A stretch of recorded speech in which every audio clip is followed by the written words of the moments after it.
Hello friends, welcome to our YouTube channel KSP classes. तो कैसे हैं आप सब? आई होप आप लोग बिल्कुल ठीक होंगे। तो जहाँ तक कि आप सभी को पता है कि एग्ज़ाम की डेट आने ही वाली है, क्योंकि 13 तारीख को आपका एग्ज़ाम का जो फॉर्म भरने का प्रोसेस है वो ख़त्म हो जाएगा। तो आप सभी को पता होगा कि जो है 13 तारीख को बोर्ड का फॉर्म फिल करने का एग्ज़ाम का कल लास्ट ईयर है। तो एग्ज़ाम को बहुत ज़्यादा नज़दीक आते हुए देख के उसी को एग्ज़ाम को मतलब नज़र में रखते हुए आप लोगों के लिए सीरीज़ चलाई जा रही है। तो ये सीरीज़ जो है आपको सेकंड सेमेस्टर की और फोर्थ सेमेस्टर की सीरीज़ चल रही है। तो बहुत सारे बच्चों ने बोला कि मैम इंग्लिश का सीरीज़ चलाइए। तो मैंने इंग्लिश के लिए कुछ चेंजिंग किया है, जिसका वो है कि मैं आपको इंग्लिश की सीरीज़ ना करा के मैं उसको आपको क्या कराऊंगी कि प्रीवियस ईयर के जो क्वेश्चंस हैं उसको सॉल्व कराऊंगी विथ एक्सप्लेनेशन। मतलब कि जो क्वेश्चंस है उसको पूरा एक्सप्लेन करूंगी, उससे क्या होगा कि आपका रिवीजन हो जाएगा। 2016 से लेके 2022 तक के सारे पेपर का मैं रिवीजन आप सभी को करवाऊंगी।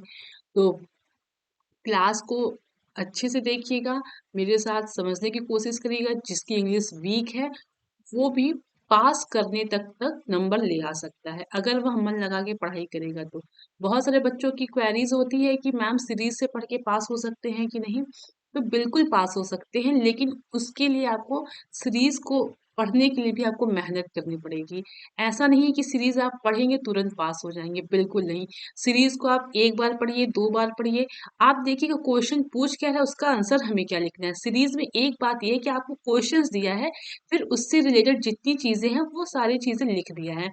तो ये लघु उत्तरी में, तो आप सीरीज से अगर पढ़ रहे हैं तो अच्छे से मन लगा के पढ़िए। एक बार पढ़िए, दो बार पढ़िए, पहले मेरी वीडियोस को अच्छे से देख लीजिए दो बार।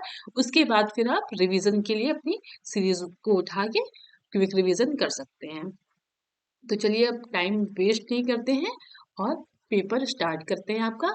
इंग्लिश का ये 2016 का पेपर है, द्वितीय सेमेस्टर का हम सॉल्व करा रहे हैं।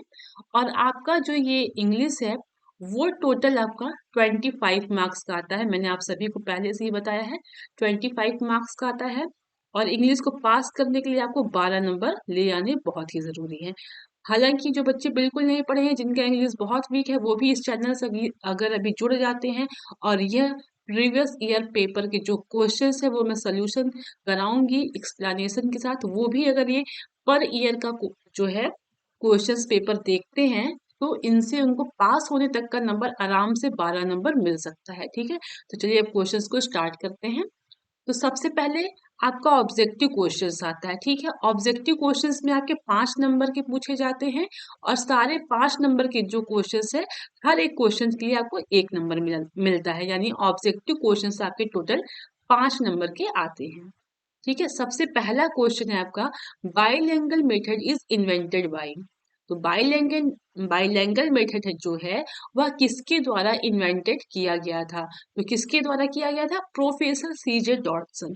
यह क्वेश्चन बहुत ही बार रिपीट हुआ है, तो इस क्वेश्चन को आप याद कर लीजिए अच्छे से। Professor CJ Dotson. अब देखिएगा, हमारे पास सिर्फ एक ही तरीका है, रटंत विद्या। यानी 20 दिन बचा है, आप जितना चाहे उतना रट लीजिए, क्योंकि समझने के लिए अब आपके पास टाइम नहीं है। अगर मैं भी आपको यहाँ पे समझा के पढ़ाऊंगी तो बिल्कुल उसका कोई मतलब नहीं निकलेगा, क्योंकि समझाने के लिए समय चाहिए और समय हमारे पास है नहीं। ठीक है, तो चलिए यही क्वेश्चन देखते हैं। यह क्वेश्चन पूछे कि बाइलिंगुअल मेथड जो है वह इन्वेंटेड हुआ, bilingual method is invented by. तो bilingual method is invented by professor CJ Dodson. ठीक है, आते हैं दूसरे क्वेश्चन की ओर। Doctor West method is also known as. आपका जो डॉक्टर वेस्ट मेथड है वह किस और अदर नेम से जाना जाता है? तो आपका होगा इंडक्टिव मेथड। ठीक है, मैंने जब आपकी इंग्लिश में स्टार्टिंग की क्लास ली थी तो वहां पे मैंने सारी चीजें पढ़ाई हैं। फिर उसके बाद जब आपका यह पाँच छः 7 टॉपिक था वह फिनिश हुआ था, तो मैंने उससे संबंधित 30 क्वेश्चंस आपको कराए थे। जो बच्चे वो सीरीज किए होंगे उनके लिए ये सब सारे इजी हैं। ठीक है, फिर से देख लेते हैं। प्रोफेसर सीजे डॉटसन जो है, आपका जो बाइलिंगुअल मेथड है वह इन्वेंटेड किया गया था प्रोफेसर सीजे डॉटसन के द्वारा। डॉक्टर वेस्ट मेथड जो है वह जो है इंडक्टिव मेथड के नाम से भी जाना जाता है। आते हैं तीसरे क्वेश्चन की ओर, देखते हैं। We decided to stay, choose the correct article. ध्यान से देखिएगा, चूज द करेक्ट आर्टिकल। तो आपको आर्टिकल इसमें चूज करना है कि इस सेंटेंस में आपका कौन सा आर्टिकल जो है सही रहेगा। We decided to stay at hotel in the centre of the town. देखिएगा आर्टिकल क्या होता है, आर्टिकल जो है ए एन द, यह तीनों आर्टिकल है।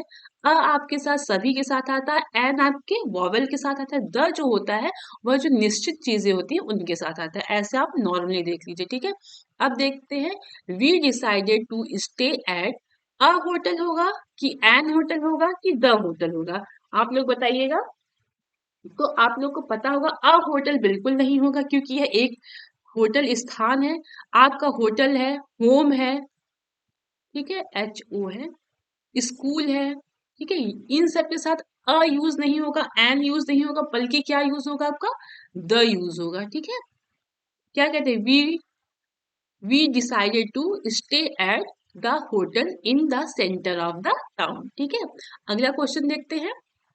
Choose the correct verb. आपको यहाँ पे वर्ब जो है यहाँ पे चूज करना है, यानी मेन वर्ब। तो each boy and each girl punished, मतलब प्रत्येक लड़का और प्रत्येक लड़की क्या हुई, पनिश्ड की गई, यानी सजा मिली उनको। तो यहाँ पे गर्ल क्या है, एक वचन है, तो इसलिए यहाँ पे आपका वॉज आएगा, ठीक है। समझ में आया। अब बढ़ते हैं हम अगले क्वेश्चन की ओर। Choose the correct spelled word, मतलब इन सब में जो आपका स्पेलिंग सही है उसको चुनना है। देखिए आपके जो इसमें ऑप्शंस रहेंगे ना, आपको अगर आता भी रहेगा तो भी आप कंफ्यूज हो जाएंगे, सारे आपको एक जैसे लगेंगे। इसलिए हर चीजों को बार बार रिवाइज करिए ताकि आपको डाउट ना हो। तो इसमें आपका ग्रामर में GRAMMAR, ये आपका सही स्पेलिंग होता है ग्रामर का। क्या होता है, GRAMMAR, ठीक है। ग्रामर ये जो है सही है। आपका पास 5 क्वेश्चन है 5 नंबर का, और इसमें से जो है पहला आपका जो है, bilingual method is invented by professor G J Dodson, यह रिपीट हुआ है बहुत बार।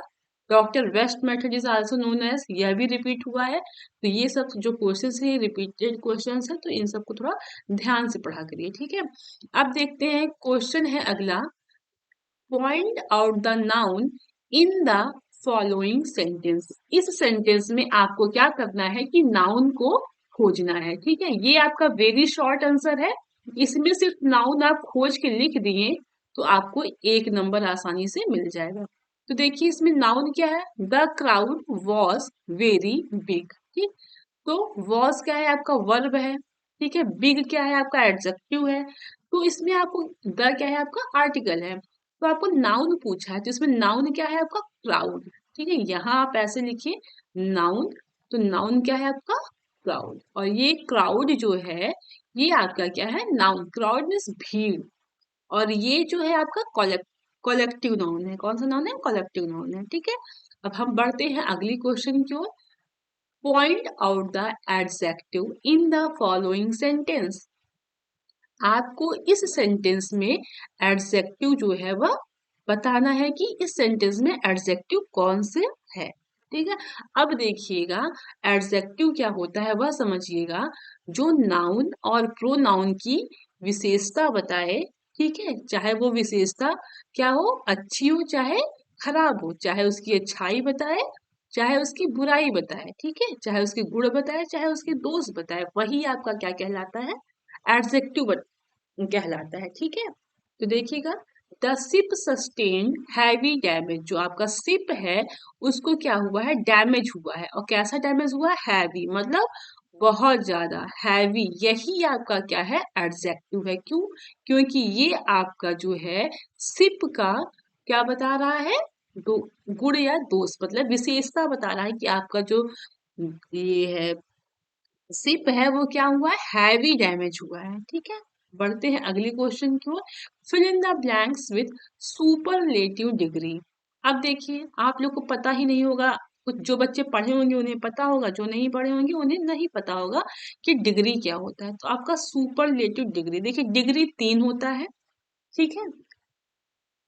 ऐसा करते हैं, एक बार आपको ऐसे बता देते हैं कि डिग्री क्या होता है, फिर आपकी एक सिर्फ छोटी सी क्लास ले लेंगे, डिग्री, एक्टिवाइज और इनडायरेक्ट, ठीक है। उससे आपके 2-3 नंबर हमेशा आप पूछे जाते हैं। तो देख लेते हैं, पहले डिग्री यहाँ पे है, एक बार उसको देख लेते हैं, फिर क्वेश्चंस करेंगे तो अच्छे से समझ में आएगा। इसमें जो डिग्री होता है आपका, डिग्री एडजेक्टिव जो होता है, ठीक है, आपका जो एडजेक्टिव होता है उसी का थोड़ा क्या होता है, लेवल ऊपर हो जाता है, उसी को क्या बोलते हैं, हम डिग्री बोलते हैं। और डिग्री आपका 3 होता है, ठीक है। 3 तरह का होता है, पहला होता है पॉजिटिव, दूसरा होता है कंपैरेटिव और तीसरा होता है आपका सुपरलेटिव डिग्री। और समझिएगा, आपका जो आपका डिग्री होता है ना, वो क्या करता है कि आपके एडजेक्टिव की विशेषता को बताता है। मतलब एडजेक्टिव को, एडजेक्टिव कैसा है, कितना उसका लेवल ऊपर है, कितने लोगों से उसका लेवल ऊपर है, तो उसी को क्या बोला जाता है, आपका डिग्री बोला जाता है। जैसे देखिएगा, एक बार अच्छे से समझ लेंगे तो थोड़ा क्वेश्चंस करने में इजी हो जाएगा आप लोगों के लिए। जो आपका पॉजिटिव डिग्री होता है उसमें क्या होता है कि जैसे आप, ये है पॉजिटिव, स्मॉल है, ठीक, स्मॉल मीन्स क्या होता है, छोटा, ये आपका क्या है, एडजेक्टिव है, एडजेक्टिव छोटा। फिर आपका कॉम्परेटिव है स्मॉलर, ठीक है, मतलब इससे भी थोड़ा बड़ा, स्मॉलेस्ट यानी सबसे बड़ा, ये होता है आपका डिग्री, ठीक है। और डिग्री हमेशा किसका बनता है, एडजेक्टिव का बनता है। अब देखते हैं आपका पॉजिटिव डिग्री क्या होता है। इसमें क्या होता है कि किसी एक व्यक्ति का, ठीक है, मतलब किसी एक व्यक्ति की जो है विशेषता बताई जाती है। जैसे क्या होता है, he is a small boy, क्या होता है, he is a small boy, ठीक। अब आते हैं इसमें कॉम्पेरेटिव डिग्री में, तो इसमें क्या हो जाता है कि एक, मतलब एक लोगों की तुलना दूसरे से की जाती है।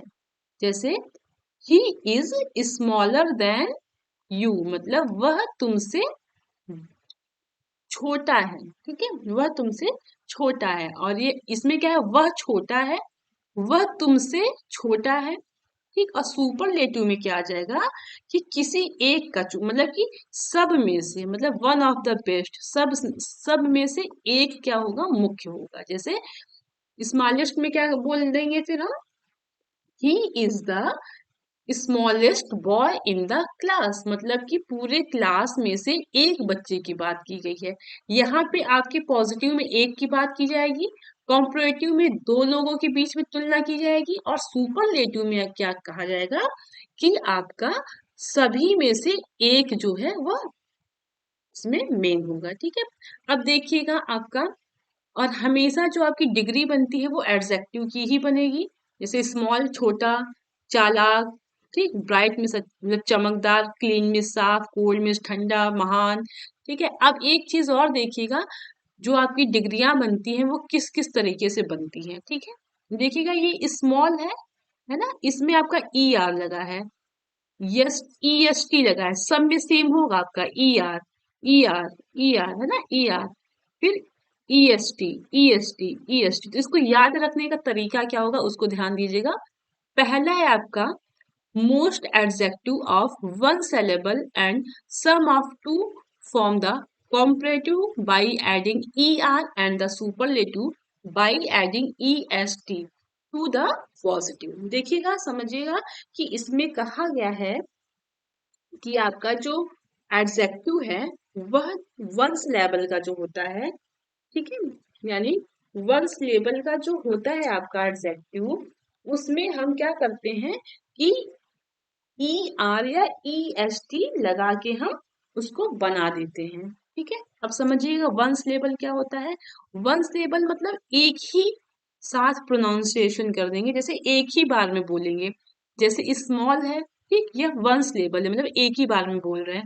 तो जहां पे भी वंस लेबल्स आएंगे, वंस लेबल वर्ड होंगे, वहां पे क्या होगा, जब आप कंपरेटिव बनाएंगे तो वहां पे आपको ई आर लगाना है, ठीक है।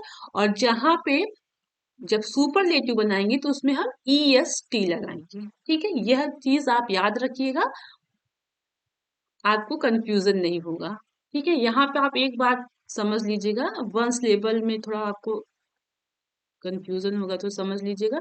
ये वंस लेबल है, ठीक, और यहाँ पे आपको लिख देते हैं टूस लेबल, ठीक है। तो वंस लेबल में मतलब जो एक ही बार में बोलते हैं, जैसे कोल्ड, ठीक है, जैसे हाई, ये हो गया आपका। और टूस लेवल में जैसे दो भाग में उसको हम तोड़ के बोलते हैं, तोड़ के नहीं कह सकते, जैसे लगता है दो शब्द हम एक साथ बोल रहे हैं, जैसे ब्यूटी, ठीक है, ब्यूटीफुल, है ना। तो ये सब क्या है आपका टूस लेवल है, ठीक है। चलिए आगे देखते हैं अब हम।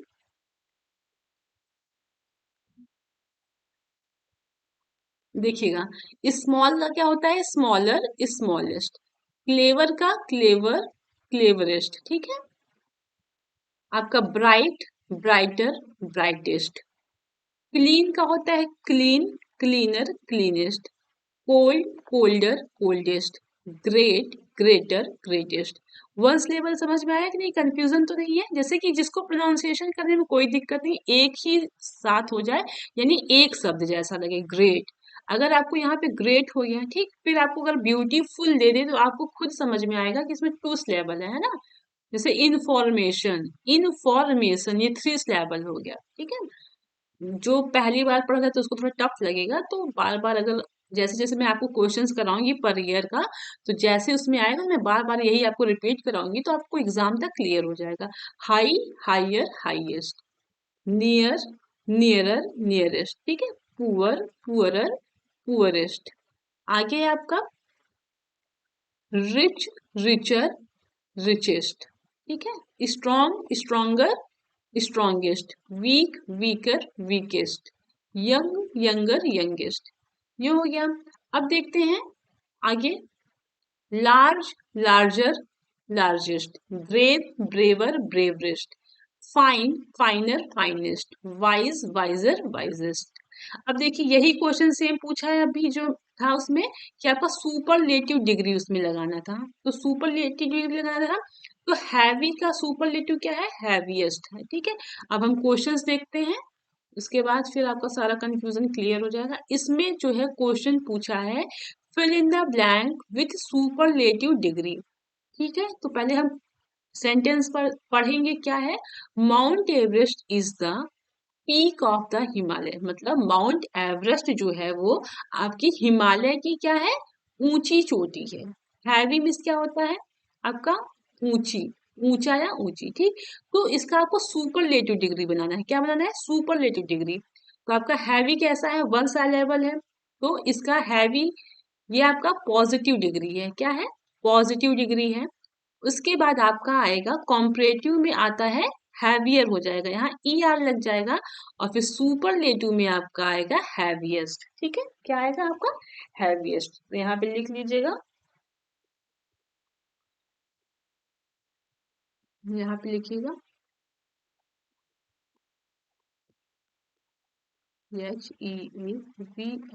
HEAVIEST, हैवीएस्ट, ठीक है। आगे देखते हैं, फिर से आगे समझ लीजिएगा। ये देखिएगा, हैवी है इसका पॉजिटिव है, फिर आपका कॉम्परेटिव हुआ हैवियर, फिर सुपरलेटिव आपका हुआ हैवीएस्ट, ठीक है।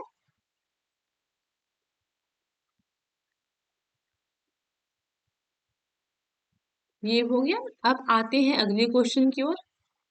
डिग्री समझ में आ गया कि डिग्री तीन प्रकार के होते हैं आपके, पॉजिटिव, कॉम्परेटिव और सुपरलेटिव। और डिग्री हमेशा एडजेक्टिव के बनते हैं। पॉजिटिव जो है एक के बारे में बताता है, कॉम्परेटिव में क्या होता है, दो लोगों के बीच में तुलना की जाती है, और सुपरलेटिव क्या होता है, वह सब में से एक क्या होता है, मतलब ये बहुत सारे लोगों में इनकी तुलना की जाती है, ठीक है। अब आते हैं हम, इसमें क्या है, fill in the blank with correct pronoun. इसमें आपको प्रोनाउन फिल करना है जो कि इस सेंटेंस में बिल्कुल सही हो। तो वी ऑलवेज लाइक बॉयज, मतलब हम हमेशा लड़कों को पसंद करते हैं। स्पीक द ट्रूथ, मतलब कि क्या है, जो मतलब सच बोलते हैं। तो यहाँ पे आपको क्या होगा, we always like boys who speak the truth, यहाँ क्या आएगा हु, मतलब कि हम सब ऐसे लड़के को हमेशा पसंद करते हैं जो सच बोलते हैं, तो यहाँ पे आपका करेक्ट प्रोनाउन क्या होगा, हु होगा। ठीक है, अब हम बढ़ते हैं अगले क्वेश्चन की ओर। इसमें आपको क्या करना है, एक्टिव दिया हुआ है, आपको पैसिव वॉइस में चेंज करना है। ठीक है, तो देखिएगा आपको अभी यहाँ पे सिर्फ इसी का पैसिव वॉइस बता रहे हैं, फिर आपको जब 2017 का मतलब कि सॉल्व कराएंगे तो उसमें जैसे आज आपको डिग्री के बारे में बताया है, कल आपको उसमें हम एक्टिव वॉइस पैसिव वॉइस के सारे रूल्स एक बार बता देंगे, फिर जब क्वेश्चंस कराएंगे तो बार बार रिवीजन होगा, तो फिर दिक्कत नहीं होगी। ठीक है, देखिएगा राम हेल्प्स हरी, तो यस या ई यस लगा है, यानी ये कौन सा टेंस है आपका, प्रेजेंट इंडिफिनिट टेंस है। ठीक है, प्रेजेंट इंडिफिनिट टेंस है, तो इसका रूल क्या होता है आपका, यस ईएस, ठीक, डू या डज अगर लगा रहता है तो इसमें क्या होता है कि आपका ये एक्टिव वॉइस है। ठीक, पैसिव वॉइस बनाने के लिए क्या होता है कि इसमें आपका इज लगता है, आर लगता है और एम लगता है, और वर्ब का थर्ड फॉर्म लगता है। क्या लगता है, थर्ड फॉर्म। ठीक है, थर्ड फॉर्म लगता है। एक चीज और समझिएगा, पैसिव वॉइस में आप अगर एक्टिव से पैसिव बना रहे हैं तो वर्ब का हमेशा सारे चाहे जो सेंटेंस हो, वर्ब का सब थर्ड फॉर्म होगा। क्या होगा, थर्ड फॉर्म होगा। ठीक है, वर्ब क्या होता है पता है, हेल्प हो गया, ठीक, गो हो गया, ईट हो गया, वीप हो गया, ठीक है, हैप्पी हो गया, सैड हो गया, ये सब क्या है आपका थर्ड मतलब सॉरी वर्ब है। ठीक है, तो इसमें देखिएगा पैसिव वॉइस में क्या होता है आपका कि ये जो है आपका, एक मिनट यहाँ पे देखिएगा, एक्टिव वॉइस में ये है आपका पैसिव। ठीक है, एक्टिव वॉइस का रूल क्या है आपका, सब्जेक्ट, ठीक है, प्लस वर्ब प्लस ऑब्जेक्ट। ठीक है, वर्ब चाहे मेन वर्ब हो चाहे जो जैसा वर्ब हो, और इसमें पैसिव में क्या होता है कि जो आपका ऑब्जेक्ट है वो सब्जेक्ट बन जाता है। एक मिनट, ये जो आपका ऑब्जेक्ट है वो आपका सब्जेक्ट बन जाता है। ठीक है, मतलब कहने का है ऑब्जेक्ट आपका सब्जेक्ट की जगह आता है, वर्ब वहीं पे रहता है, और जो आपका सब्जेक्ट है ये पैसिव वॉइस में आपका ऑब्जेक्ट बन जाता है। ठीक है, यानी दोनों का प्लेस क्या होता है, चेंज हो जाता है, ऑब्जेक्ट सब्जेक्ट की जगह जाता है, सब्जेक्ट ऑब्जेक्ट की जगह जाता है, और यहाँ पे ये बाई के द्वारा ऐड हो जाता है। ठीक है, इतना समझ में आ गया। अब देखते हैं पैसिव वॉइस इसका कैसे बनेगा। तो ये आपका क्या है, सब्जेक्ट है। ठीक है, ये सब्जेक्ट है आपका, ये वर्ब है, और ये आपका क्या है, ऑब्जेक्ट है। हमको पैसिव वॉइस बनाना है, और हम लोगों ने अभी पढ़ा कि पैसिव जब बनाते हैं तो सब्जेक्ट को क्या कर देते हैं, ऑब्जेक्ट कर देते हैं। ठीक है, सॉरी, समझिएगा, पैसिव में क्या होता है, ऑब्जेक्ट जो होता है आपका वो क्या बन जाता है, सब्जेक्ट बन जाता है। तो ये है आपका ऑब्जेक्ट, ऑब्जेक्ट क्या होगा, सब्जेक्ट बन जाएगा, तो यहाँ पे क्या आएगा, हरी। ठीक है, ये हो गया आपका हरी। अब देखिए यस या ई यस लगा है, तो अभी रूल हम लोगों ने पढ़ा है, यस या ई यस लगा रहे तो क्या लग जाता है, इज आर एम, इज लगेगा, क्यों, क्योंकि हरी एक वचन है, तो हरी हेल्प, सॉरी हरी इज, ठीक, इज है। अब क्या है, ये आपका वर्ब है, और हम लोगों ने अभी पढ़ा था कि वर्ब का क्या होता है, थर्ड फॉर्म हमेशा लगता है, यानी वर्ब का थर्ड फॉर्म।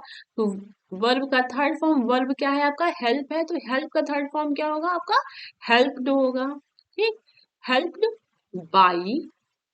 अब आपका जो सब्जेक्ट है वही यहाँ पे क्या हो जाएगा, ऑब्जेक्ट हो जाएगा। ठीक है, राम, रमा, हरी इज हेल्प बाई रमा, है वही चीज बस कहने में, जैसे इसको हिंदी में बोलते हैं कि रमा ने हरि की मदद की।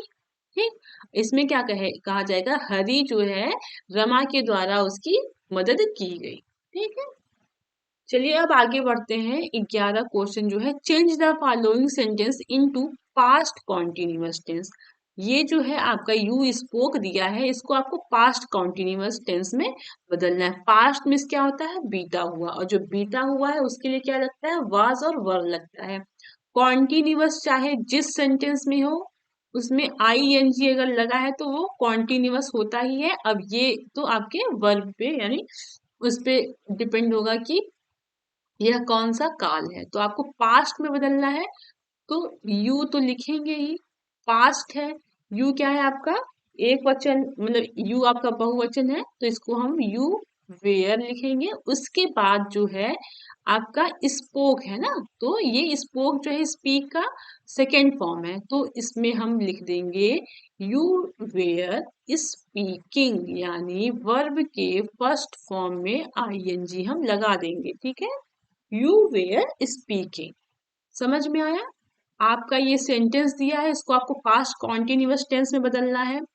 तो पास्ट कॉन्टिन्यूअस में क्या लगता है, वाज, इसका रूल है आपका वाज या वेयर प्लस आईएनजी। ठीक है, मतलब वर्ब के फर्स्ट फॉर्म में आईएनजी। तो ये आपका यू जो हो गया, इसमें ये है आपका मेन वर्ब और इस वर्ब में आपके आईएनजी लग गया, मतलब यू स्पोक का पास्ट कॉन्टिन्यूअस है यू वेयर स्पीकिंग।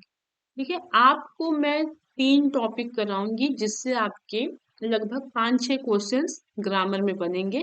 आपका डिग्री मैंने बता दिया है, आपको एक्टिव वॉइस पैसिव वॉइस अच्छे से करा दिया जाएगा और टेंस करा दिया जाएगा। ठीक है, बाकी जो आप लोग को अदर कोई टॉपिक अगर पढ़ना है तो फिर आप बता दीजिएगा, मैं आपको उसको शॉर्ट फॉर्म में पढ़ा दूंगी। ठीक है, अब आते हैं शॉर्ट आंसर टाइप क्वेश्चन में। ये सब आपका 1 नंबर का था। अब जितने भी क्वेश्चंस आएंगे वो पर क्वेश्चंस 2 नंबर के आएंगे। इसमें लिखा है define and abstract noun with example. अब देखिए एब्स्ट्रैक्ट नाउन क्या होता है। एब्स्ट्रैक्ट नाउन को बोलते हैं हिंदी में भाववाचक संज्ञा।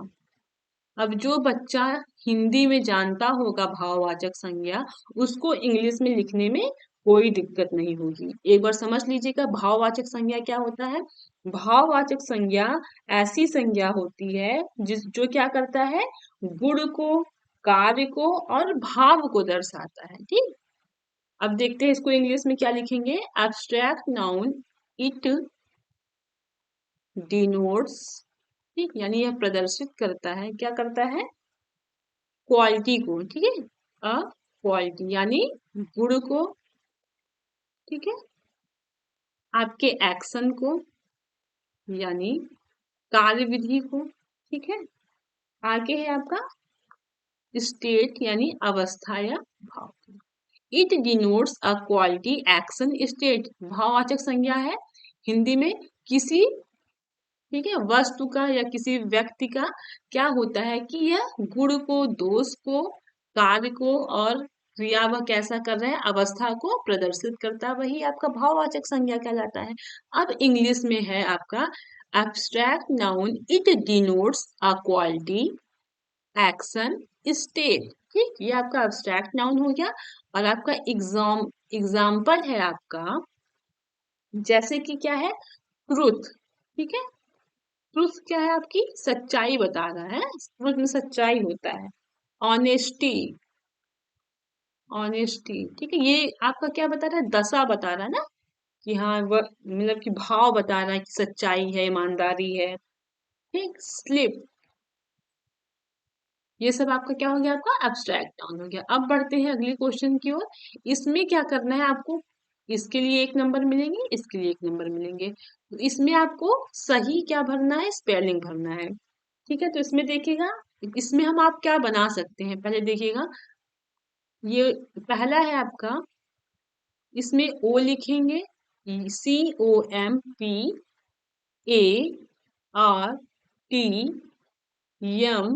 COMPARTMENT, कंपार्टमेंट, कंपार्टमेंट बनेगा। और ये देखते हैं TRAVELLED, ट्रैवल्ड। ठीक है, अब आते हैं अगले क्वेश्चन की ओर।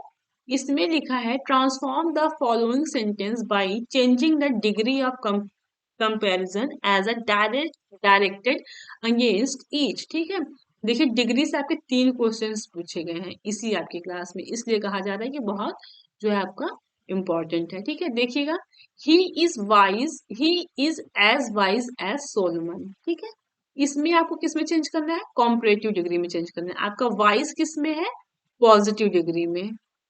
ठीक है, और वाइज का जो है कॉम्परेटिव डिग्री क्या होगा, आप सभी को पता है, वाइजर हो जाएगा। क्या हो जाएगा, वाइजर हो जाएगा। तो इसको हम बोलेंगे Solomon is not wiser than he. ठीक है, अगला क्वेश्चन है some poets are not less great than Tansen. इसको आपको सुपरलेटिव डिग्री में बदलना है, किसमें? सुपरलेटिव में। तो आपको पता है कि एडजेक्टिव का ही बनता है, तो इसमें एडजेक्टिव क्या था आपका? वाइज था, बुद्धिमान था। ठीक, इसमें आपका जो है एडजेक्टिव वो क्या है? ग्रेट है, यानी महान है। तो इसका आपका जो है सुपरलेटिव क्या होगा? ग्रेट, ग्रेटर, यानी ये जो है आपका कॉम्परेटिव डिग्री हुआ, और सुपरलेटिव जो होगा आपका क्या होगा? ग्रेटेस्ट होगा। ठीक है, क्या होगा आपका? ग्रेटेस्ट होगा। ठीक है, एक मिनट फिर से यहाँ देख लीजिएगा, ग्रेटेस्ट होगा। ठीक है, तो इसमें क्या बनेगा कि आपका Tansen is one of the greatest poet. ठीक है, इसका क्या बन जाएगा? Tansen is the one of the greatest poet. ठीक है, अब बढ़ते हैं हम क्वेश्चन 15 की तरफ। देखिएगा, इसमें क्या है? पंक्चुएट द फॉलोइंग, एक मिनट, क्वेश्चंस पढ़िएगा आप। इसमें क्या है कि punctuate the following capital letters and other punctuation marks wherever necessary. मतलब कहने का मतलब ये है कि आपको पंक्चुएट मतलब क्या होता है आपका? चिन्ह, विराम चिन्ह। मतलब कि जो भी जितने भी चिन्ह हैं उन सबको क्या करना है कि इसमें आपको लगाना है जहां पे जरूरत है, जहां पे वाक्यों में इन सब की जरूरत पड़ेगी। ठीक है, तो देखिएगा इसका सही आंसर है आपका, एक बार पढ़ लीजिएगा। When I was in Delhi, I visited the Red Fort, Qutub Minar, Rajghat, India gate. ठीक है, तो इसमें देखिए कहीं पे भी कुछ भी कोई भी पंक्चुएशन यानी फुल स्टॉप कॉमा वगैरह कुछ कहीं पे भी नहीं लगा है। तो इसमें क्या होगा? When I was in Delhi I visited the, यहाँ पे भी कॉमा लग जाएगा, red fort, Qutub Minar, Rajghat, India gate, फिर लास्ट में आपका फुल स्टॉप लग जाएगा। ठीक है, अब बढ़ते हैं अगले क्वेश्चंस की ओर। Correct the following sentence. आपको इस सेंटेंस को क्या करना है? सही करना है। ही गेव मी एन एडवाइस। ये बताइए एन क्यों लगेगा? ये क्या वॉवेल है? बिल्कुल नहीं, कॉन्सोनेंट है, तो यहाँ पे एन नहीं लगेगा। क्या लगेगा आपका? अ लगेगा। नहीं सॉरी, यहाँ पे ना एन लगेगा ना अ लगेगा। क्यों? क्योंकि इसको हिंदी में बोलेंगे उसने मुझे सुझाव दिया। ठीक, क्या ये शब्द हो, यह वाक्य हो सकता है? उसने मुझे एक सुझाव दिया, एक तो होगा नहीं। इसका सही आंसर होगा ही गिव मी एडवाइस, मतलब उसने मुझको सुझाव दिया। ठीक, अब आते हैं दूसरे में, the sceneries here are very good.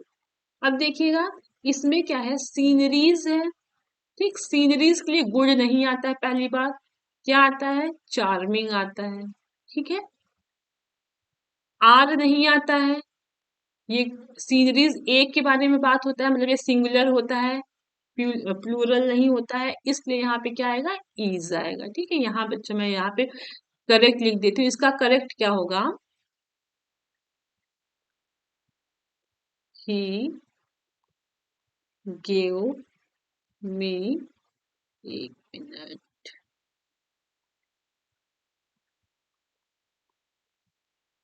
He gave me advice. ठीक है, ये इसका करेक्ट हो गया। अब इसका the sceneries here are very good का क्या होगा? करेक्ट, देखते हैं। The sceneries is very charming. ठीक है, ये आपका सही सेंटेंस हो गया। अब बढ़ते हैं अगले क्वेश्चंस की ओर। What is the importance of language game in English language teaching? आपका यह पूछा जा रहा है जो लैंग्वेज गेम्स है वह जो है इंग्लिश लैंग्वेज टीचिंग में उसका क्या महत्व है? लैंग्वेज गेम क्या होता है? मतलब शब्दों का खेल, मतलब खेल खेल में ही, मतलब सॉरी, लैंग्वेज में से होता है भाषा। तो खेल खेल में ही बच्चों को जो है भाषा को सिखाना या शिक्षा को देना, तो इंग्लिश लैंग्वेज टीचिंग में इसका क्या महत्व है, यह पूछा गया है क्वेश्चंस में। तो इसका आंसर हम यहाँ पे लिखे हुए हैं, तो यहाँ पे आपको समझाते हैं, तो देखिएगा। देखिए ये सब मैंने जो आपको अभी 1 मिनट देख लीजिएगा, जो मैंने आपको टू सिलेबल बताया था ना, तो यही है। जैसे ब्यूटीफुल है ना, जब ब्यूटीफुल टू सिलेबल है तो वहां पे इसका मोर लग जाता है, मोस्ट लग जाता है, और ये सेम यही रहता है। जैसे डिफिकल्ट है ना, तो more difficult, most difficult. Careful है ना, careful, more careful, most careful. हालांकि अब अगली जब 2017 का पेपर कराएंगे तो वहां पे फिर से समझा देंगे, ठीक है। अब देखिएगा आप, ये क्वेश्चन जो अभी आया है आपका, what is the importance games in English language teaching, मतलब आपका जो गेम है, यहाँ लैंग्वेज गेम लिखना था। लैंग्वेज गेम जो है वो इंग्लिश लैंग्वेज टीचिंग में इसका कैसे यूज है, मतलब क्या महत्व है। तो सबसे आप पहले देख लीजिएगा कि लैंग्वेज गेम होता क्या है। तो देखते हैं, game which is played to learn English in a proper way is called language game. मतलब कि ऐसे गेम या ऐसी खेल जो कि क्या करता है, खेला जाता है, वह भी सिखाने के लिए इंग्लिश को एक उचित मतलब वे में, यही आपका क्या कहलाता है, लैंग्वेज गेम कहलाता है। मतलब लैंग्वेज गेम को क्या कहा जाता है, उसको फिर से समझिएगा। लैंग्वेज गेम क्या होता है कि इंग्लिश को उचित ढंग से सिखाने के लिए जिन गेम्स का उपयोग किया जाता है या जिस गेम्स को खेला जाता है, उसी को कहा जाता है आपका लैंग्वेज गेम्स, ठीक है। अब देखते हैं क्वेश्चंस में जो पूछा है आपका, यहाँ पे ये क्वेश्चंस पूछा है कि इम्पोर्टेंस ऑफ लैंग्वेज गेम, बताइए कि लैंग्वेज गेम का क्या इम्पोर्टेंस है।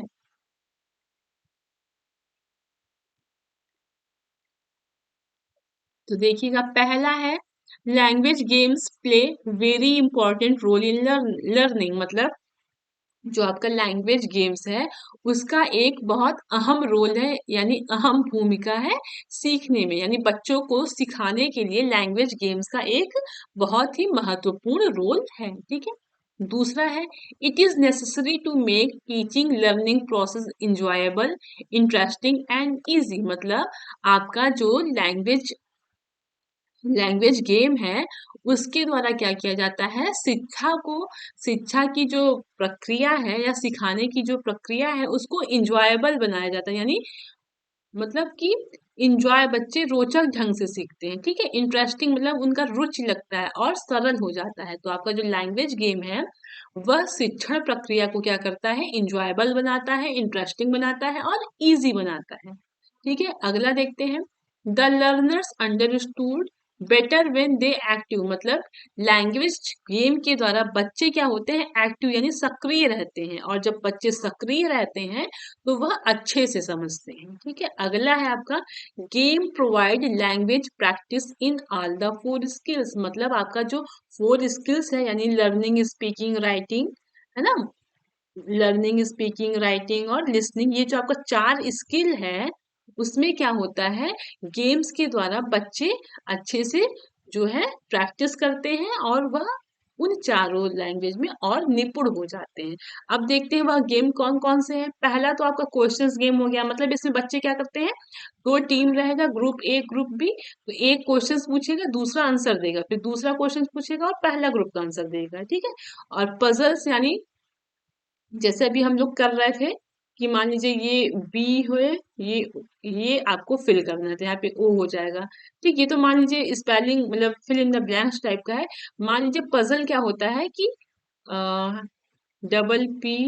PPLAE, ठीक, ये है। आपको इसको क्या करना है, पजल को सॉल्व करना है, तो इसको आप क्या लिखेंगे, फिर एप्पल लिखेंगे, ठीक है। प्रोनाउंसिएशन गेम, ये 3 गेम क्या होता है आपकी लैंग्वेज, बाकी और भी गेम है, तो ये आपकी लैंग्वेज गेम है, ठीक है। तो अब समझ में आ गया कि लैंग्वेज गेम की इंपॉर्टेंस क्या होती है। जो आपका लैंग्वेज गेम है वह बहुत महत्वपूर्ण होता है बच्चों को सिखाने के लिए। लैंग्वेज गेम के द्वारा क्या होता है कि टीचिंग की जो प्रोसेस है वह इंजॉयबल, बच्चे इंजॉय करके पढ़ते हैं, बच्चों का इंटरेस्ट आता है, बच्चे के लिए हर चीजें इजी हो जाती है, ठीक है, बच्चे सक्रिय होकर सीखते हैं। ये था आपका क्वेश्चन नंबर 17। अब बढ़ते हैं हम क्वेश्चन नंबर 18 की ओर, देखते हैं कौन सा क्वेश्चन है। इसमें क्या है, read the following passage carefully and frame 4 question based on it. मतलब कि आपको इस पैराग्राफ को अच्छे से पढ़ना है और आपको 4 क्वेश्चंस बनाने हैं। मतलब ये आपका पैराग्राफ दिया है, इसमें से आपको 4 क्वेश्चन लिख के बनाने हैं। तो देखते हैं। Mahatma Gandhi was born on October 2, 1869 at Porbandar in Kathiawar. ठीक है, मतलब महात्मा गांधी जी का जन्म 2 अक्टूबर 1869 को पोरबंदर काठियावाड़ में हुआ था। He devoted his entire life for the upliftment of the poor and get his country free from the clutches of the British. मतलब इन्होंने अपनी पूरी जो जीवन है वह गरीबों को उच्च स्थान दिलाने में और अपने देश को ब्रिटिश से आजाद कराने में पूरी लाइफ इन्होंने अपनी जो है लगा दी। He lived the life of a common man. उन्होंने अपना जीवन बिल्कुल सामान्य लोगों की तरह जिया। We call Gandhi ji Bapu. हम लोग गांधी जी को क्या बोलते हैं, बापू बोलते हैं। ही is the father of nation. वह हमारे जो है देश के राष्ट्र जो है पिता कहलाए। अब देखते हैं कि हम इसमें क्वेश्चंस क्या बना सकते हैं। देखिएगा, पहला क्वेश्चन तो यही बनेगा कि महात्मा गांधी जी का जन्म कब हुआ था, है ना। तो क्वेश्चन पहला बन जाएगा व्हेन वाज, ठीक है, व्हेन वाज, शॉर्ट में लिख दे रहे हैं एमजी, यानी महात्मा गांधी बॉर्न। ठीक है, मतलब when was Mahatma Gandhi born, ये पहला क्वेश्चन हो गया। फिर क्वेश्चन 2 बन जाएगा, एक तो व्हेन हो गया, कब, एक लिख लेते हैं वेयर। ठीक है, where was Mahatma Gandhi born. इसका मतलब क्या है कि सेम वही चीज होगा, where was Mahatma Gandhi born. ठीक, क्वेश्चन नंबर 3 बन जाएगा आपका। देखिए, who is the father of nation, यहाँ पे है ना, he is the father of nation. तो यहाँ से ये भी क्वेश्चन बन जाए कि फादर ऑफ नेशन कौन है, तो ही is the father of nation. ठीक है, फादर ऑफ NATION नेशन। ठीक है, थोड़ा समझ लीजिएगा, इसमें लिखने की स्पेस नहीं है। क्वेश्चन नंबर 4 क्या बन जाएगा, देखिएगा, he live the life of a common man. तो यहाँ से हम यह क्वेश्चन बना सकते हैं कि उन्होंने अपना जीवन कैसे जिया, है ना। तो यहाँ पे क्वेश्चंस हम ये बना सकते हैं कि how did Mahatma Gandhi live his life. ठीक है, मतलब महात्मा गांधी जी ने अपना संपूर्ण जीवन कैसे जिए। मतलब आपको ये सब जो पैराग्राफ दिया है इसी में से आपको क्वेश्चंस बनाना है, क्वेश्चंस बनाना है कि इसी पे डिपेंड हो। अब आप देखिए, when was Mahatma Gandhi born, तो आप इसमें से अगर आंसर ढूंढना चाहेंगे तो मिल ही जाएगा कि कब, 2 अक्टूबर। वेयर यानी कहाँ, Porbandar in Kathiawar. Who is the father of nation, तो महात्मा गांधी यानी Bapu is the our father of nation. How did Mahatma Gandhi live his life, तो he lived the life of a common man. ये था आपका इस पैराग्राफ से 4 जो क्वेश्चन बनाने थे, वही इस पे बेस्ड थे, वही आधारित थे, वही हम लोगों ने बनाए हैं। तो ये जो है आपका पूरा 2016 का इंग्लिश का पेपर मैंने आपको सॉल्व कराया। तो कैसे सॉल्व कराया, सॉल्व कराने का तरीका कैसा था, आप लोगों को कितना समझ में आया, कमेंट सेक्शन में जरूर बताइएगा। और कल हम 2017 का जो है पेपर सॉल्व करेंगे। आपको कौन सा टॉपिक नहीं समझ में आ रहा है, कौन से टॉपिक में ज्यादा दिक्कत है, आप कमेंट करिएगा। उस टॉपिक को मैं आपको शॉर्ट नोट्स में जल्दी समझाने की कोशिश करूंगी। ठीक है, तब तक के लिए आप अच्छे से पढ़ाई करते रहिए मन लगा के। Okay, thank you.